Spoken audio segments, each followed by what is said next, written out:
Good morning, children. In today's class, we are going to learn the continuation of the lesson Periodic Classification of Elements.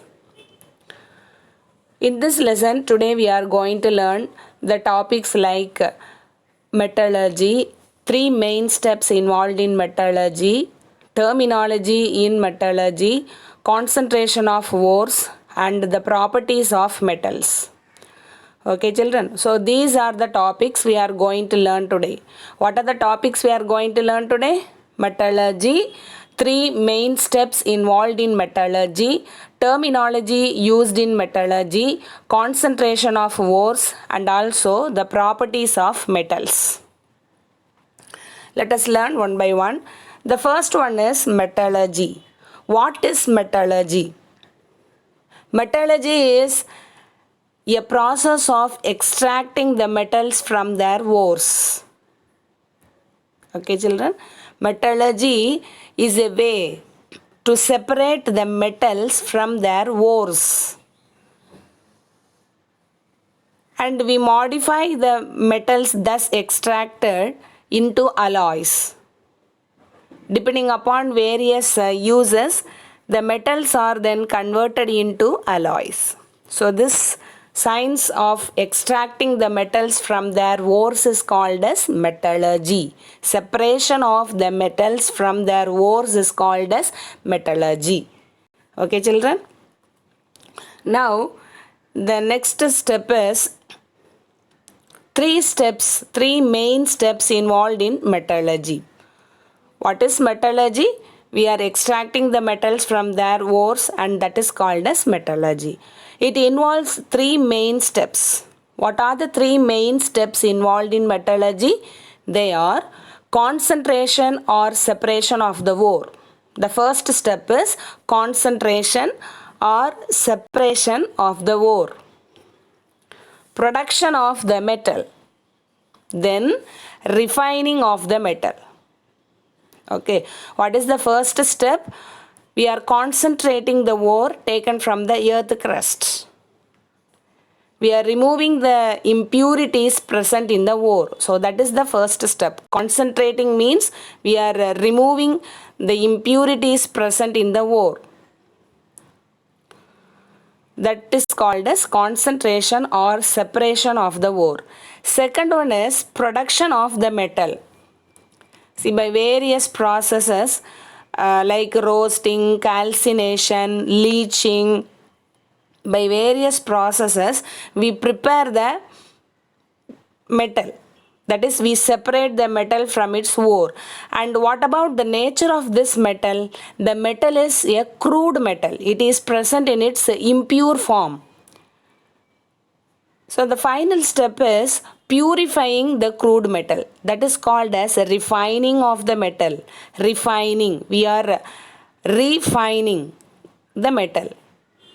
We are purifying the metal got by the second step. Okay, children. So these three are the main steps involved in the process metallurgy.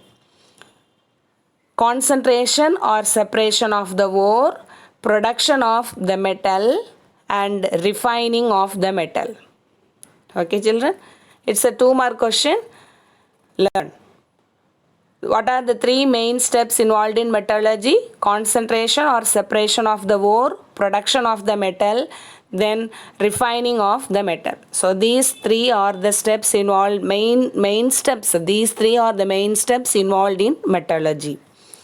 See, the next slide tells you about the terminology used in metallurgy.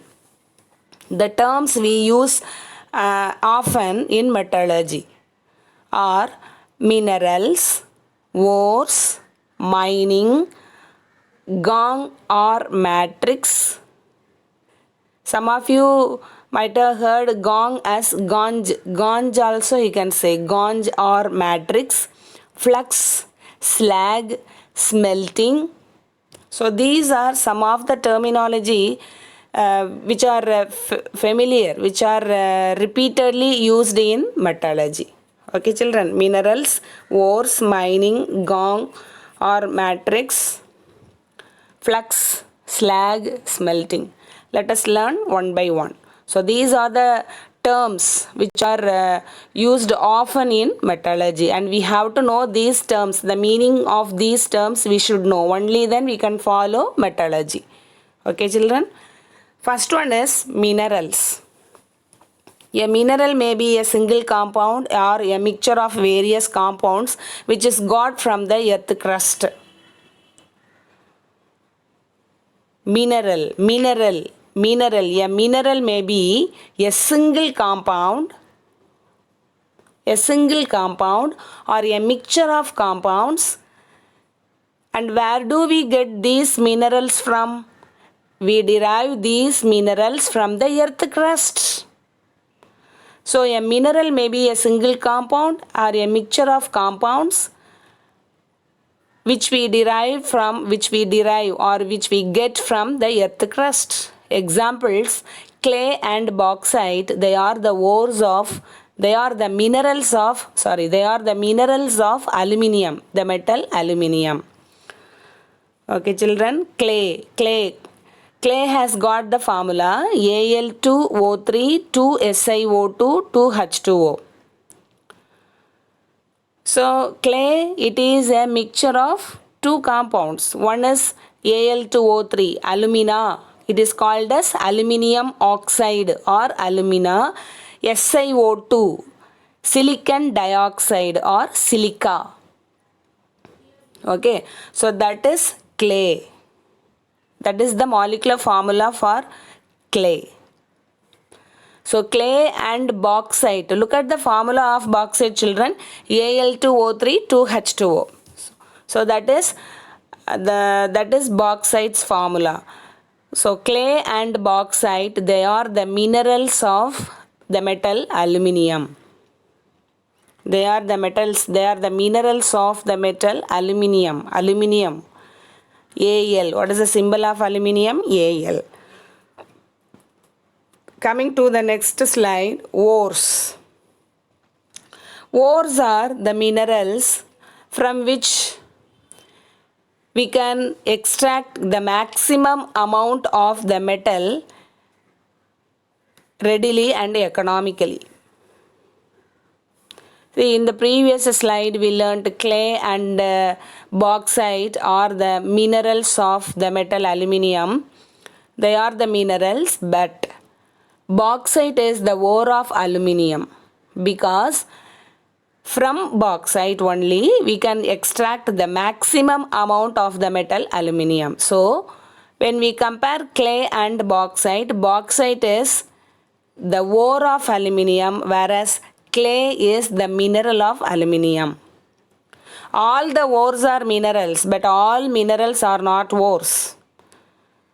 Clay and bauxite, they are minerals of aluminium, but bauxite is the only ore of aluminium, because only from bauxite a large amount of the metal can be extracted easily and profitably, economically.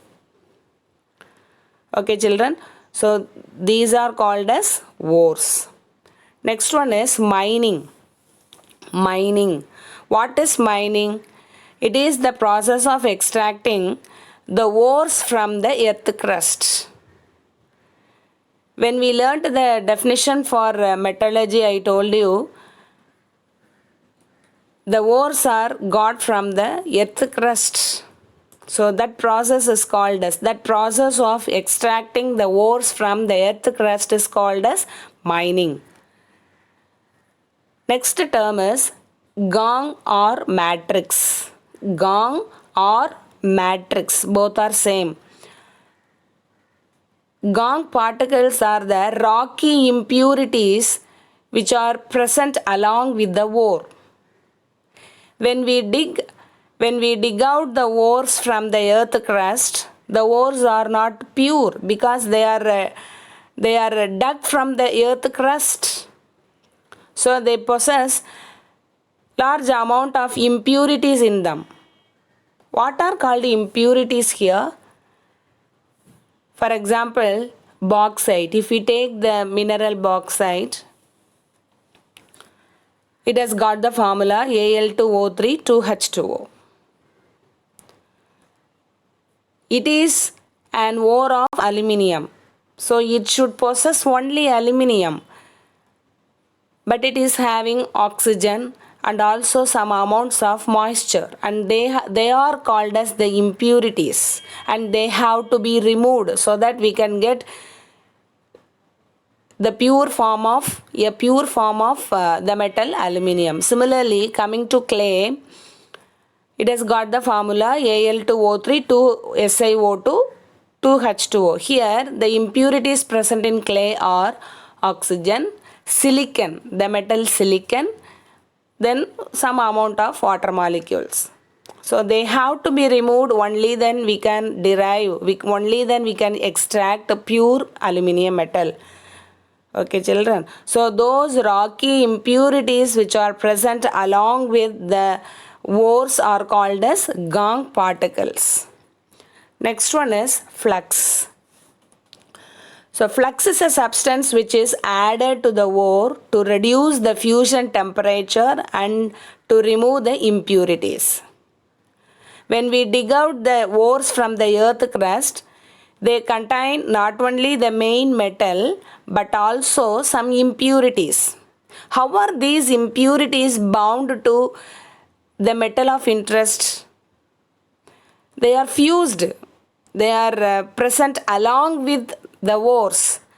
And here a flux is a substance which when added to the ore, it reduces the fusion temperature between the impurities and the metal of interest.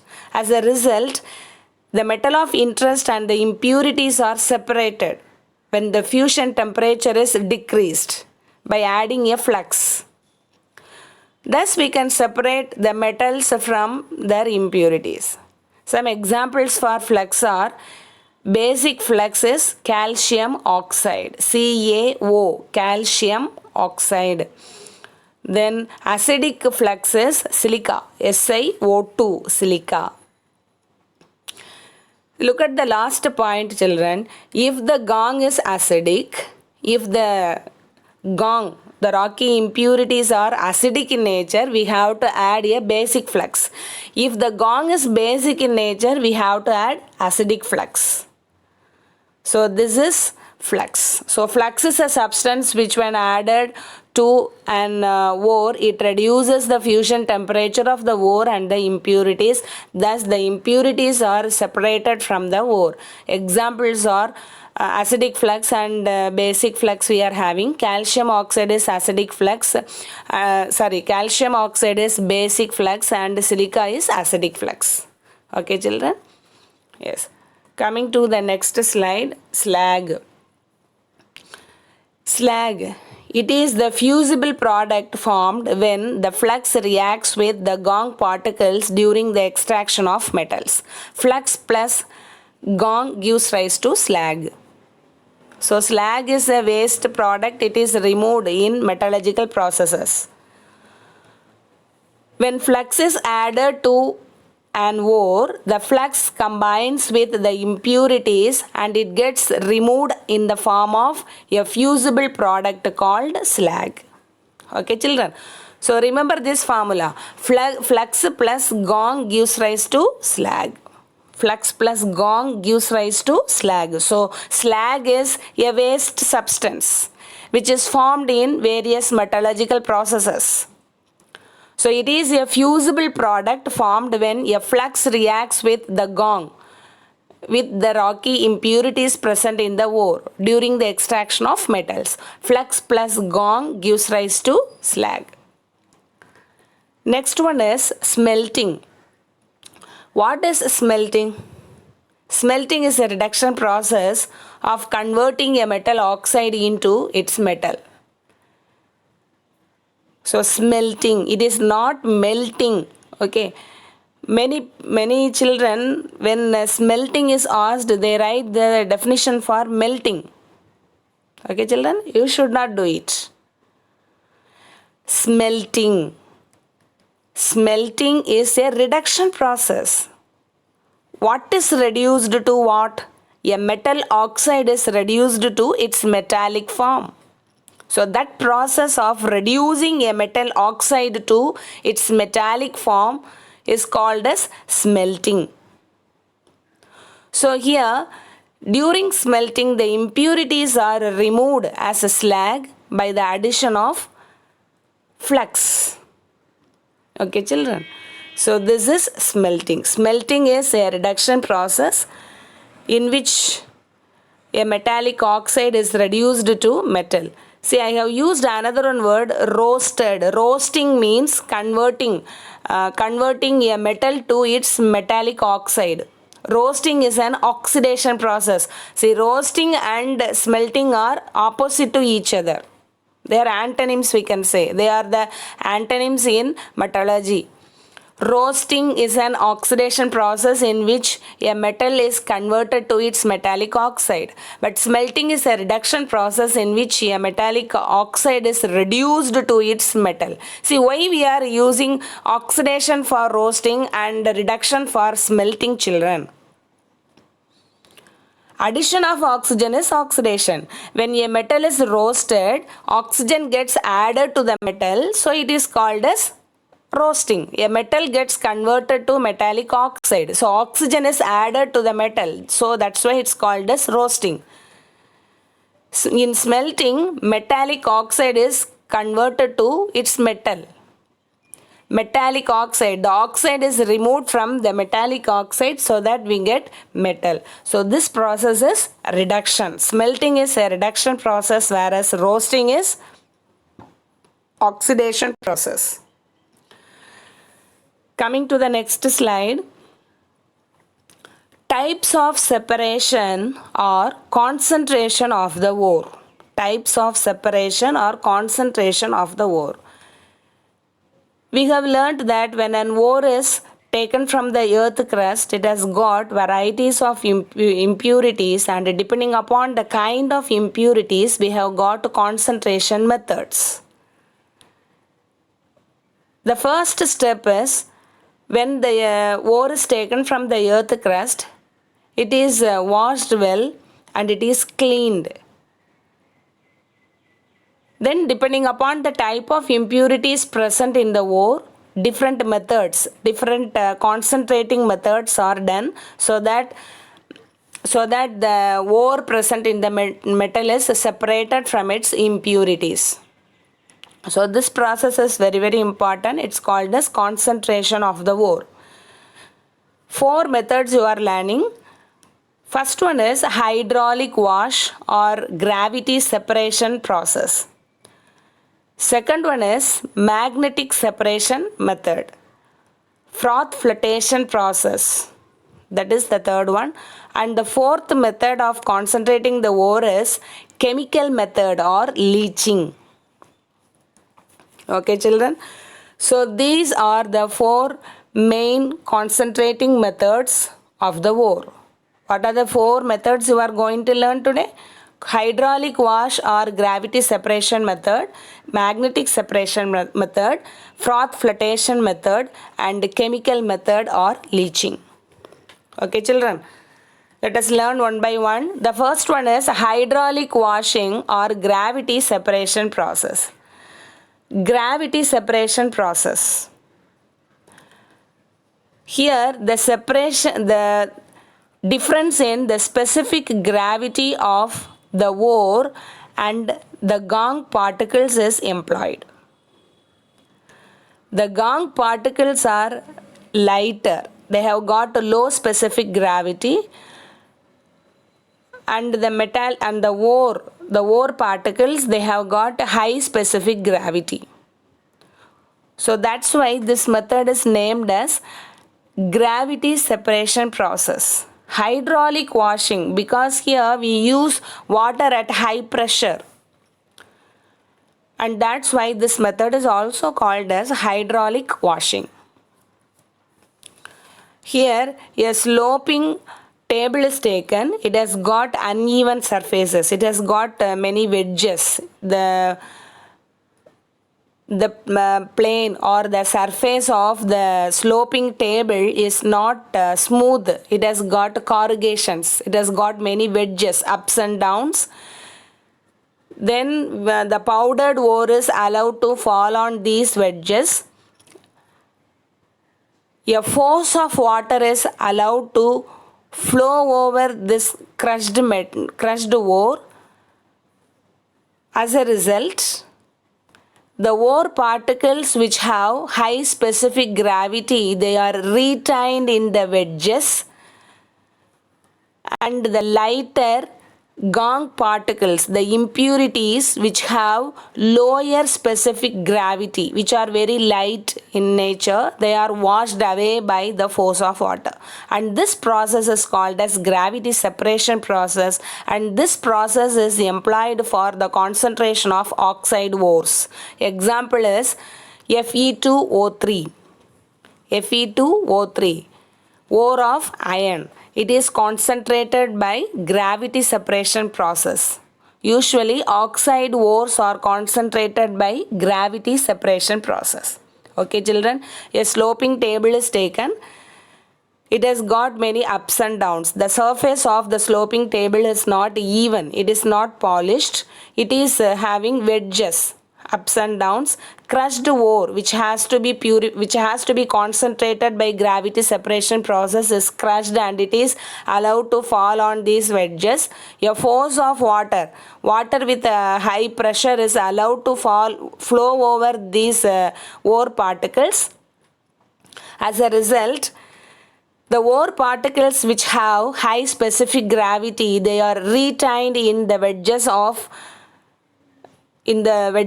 the sloping table, whereas the gangue particles are the impure particles which have low specific gravity and which are lighter in nature, they are washed away, and thus we can separate the ore particles from the impurities. And this process of separating the ores from heavy ores, especially ores with a high specific gravity, oxide ores, from their impurities, gangue particles, is called as gravity separation process. This process is employed in the concentration of Fe2O3, the ore of iron. Okay children, so this is gravity separation process. This is also a picture of gravity separation process. The crushed ore is allowed to fall on a sloping table. The table is not even, it is sloping. When we climb a mountain, the mountain is not even, no. The hills, the small rocks, they are all present in sloping. So that surface can be called as sloping. So here the crushed ore is taken and it is allowed to fall on a sloping table, and the table itself is not even. It has got many corrugations. It has got many obstacles, we can say as obstacles. The sloping table has got many obstacles, and water at high pressure is allowed to fall. The crushed ore having the lighter impurities are washed away with the hydraulic water, whereas the ore particles which have high specific gravity, they are retained in the corrugations. Thus we can separate gangue particles from ores. I hope you have understood this process children, gravity separation process. Next one is froth flotation process. This process is employed for the concentration of sulfide ores from their impurities. Sulfide ores from their impurities is concentrated by the process called froth flotation process. A vessel is taken, there water along with pine oil is present. Then the powdered ore is taken. It is agitated with the help of compressed air. As a result, the gangue particles which are heavy in nature, they settle down at the bottom, whereas the ores which are lighter, the sulfide ores which are lighter in nature, they form a foam or froth with water and pine oil, and they come to the surface of the vessel in the form of a froth. We can skim off, we can take away the froth froth which is formed on the surface of the vessel, we can dry it and we can separate the sulfide ores from the impurities. The gunk particles, they settle at the bottom of the vessel because they are heavy in nature. Okay children, so this process is called as froth flotation process. Here gong is wetted by water, whereas the sulfide ore is wetted by water along with pine oil. Okay children, so let me repeat what is froth flotation process. Froth is nothing but foam. See, when some amount of surf powder is mixed with water and when it is stirred continuously, we get foam, froth. So that is called as froth flotation. So here in this process, froth is floating. What froth is floating? The froth of sulfide ores is floating. How is it floating? It floats along with water and pine oil. What about the nature of gong particles in froth flotation process? The gong particles in froth flotation process are very heavy, so they are settled at the bottom of the vessel. What about the nature of the sulfide ore particles in froth flotation? They are very light. They are very light in nature, and that's why they come to the surface of the vessel in the form of froth. Okay children? So let me repeat. A vessel is taken. Here it is filled with water and also pine oil. Then we are adding the crushed sulfide ore into this vessel. It is agitated with the help of compressed air. It is stirred continuously and very forcefully agitated. It is agitated with compressed air. Then what happens? The gong particles, which are very heavy in nature, they get settled down at the bottom of the vessel and they can be removed. Okay, finally they can be removed. Our main point of interest is the ore, sulfide ores. So froth flotation is the process which is used for concentrating sulfide ores. The sulfide ores being lighter in nature, they come to the surface of the vessel in the form of a froth along with water and pine oil. So this froth is skimmed off and it is dried to get pure ore. So this process of concentrating the sulfide ores is called as froth flotation process. The next process is magnetic separation process. Here, so an example for froth flotation process ore is zinc blend, ZnS. So that is an example for concentrating. Zinc blend is the ore of the metal zinc which is concentrated by froth flotation process. Okay children, next one is magnetic separation process. Here when the ore particles or the gong particles, if they contain magnetic properties, they can be separated by magnetic separation method. Example, the ore which is concentrated by magnetic separation process method is tin stone. A metal, the metal present in tin stone is tin, SN. Okay children, so this method consists of two wheels. One of the wheels is magnetic in nature. A conveyor belt is there. The finely powdered ore is allowed to fall on the conveyor belt. When the magnetic substances come in contact with the magnetic wheel, they get collected near the magnetic wheel, and the non-magnetic particles, they are collected away from the magnetic wheel. So this method is called as, this method of separating the gong particles from the ore, in which either of them may be magnetic in nature, is called as magnetic separation process. Okay children, tin stone is the mineral in which concentration is done by magnetic separation method. Two rollers are there. Two rollers or wheels are there. One of these rollers is magnetic in nature. It is made up of a magnetic roller. The finely powdered ore is allowed to fall on the conveyor belt, which is moving over the two wheels, two rollers. The finely powdered ore is allowed to fall on the conveyor belt. When the magnetic substances present in the ore come in contact with the magnetic roller, they get collected near the magnetic roller, and the non-magnetic substances they get collected or fall away from the magnetic roller. So by this process we can separate the magnetic substances present in an ore, and this method of concentrating magnetic substances present in a ore is called as magnetic separation method. Tin stone ore is concentrated by magnetic separation method. Next one is very familiar topic to you, properties of metals. Properties of metals. Metals are usually solid in nature, and there are some exceptions. Okay, first let us see the general properties exhibited by metals, then let us see the exceptions. Okay, children. So properties of metals. Metals are usually solids. They are very shiny. They are lustrous.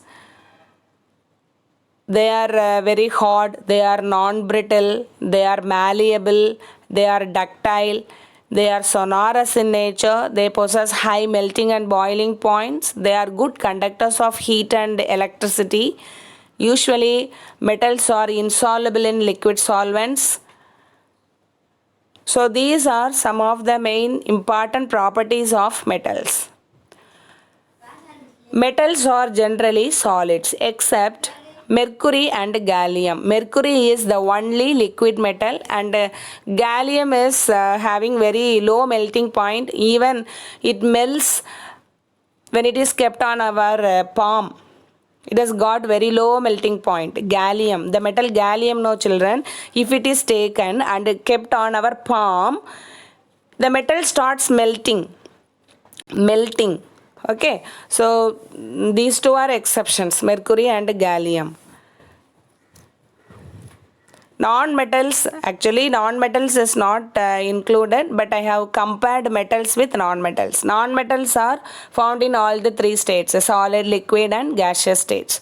Metals are very heavy, they are very hard, because the atoms or molecules are very closely arranged in the case of metals.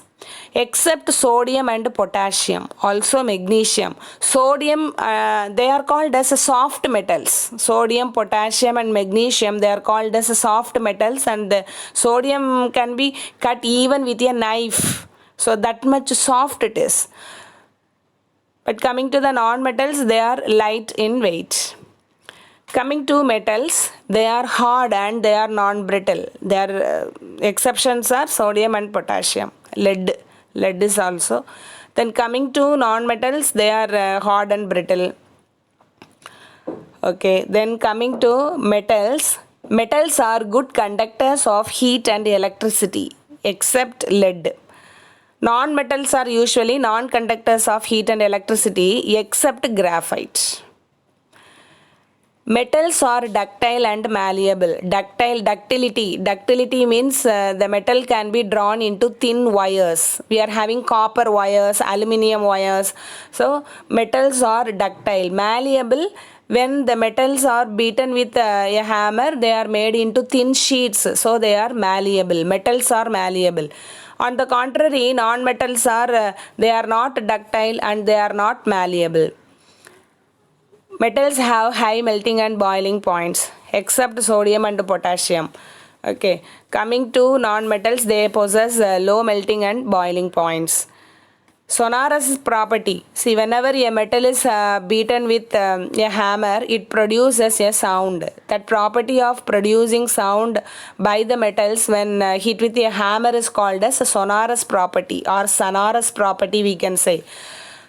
Okay, children, sonorous property of metals. So metals are sonorous in nature. This property is used in making bells for temples.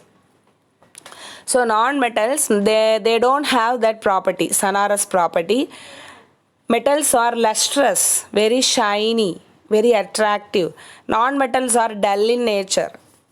Okay, children. So these are the main properties of metals. Metals are usually solids. They are heavy, they are hard and non-brittle. They are the good conductors of heat and electricity. They are ductile, malleable. They possess high melting and boiling points. They are sonorous in nature. They are lustrous in nature. Okay, children. I hope you might have understood today's class. Thank you, children.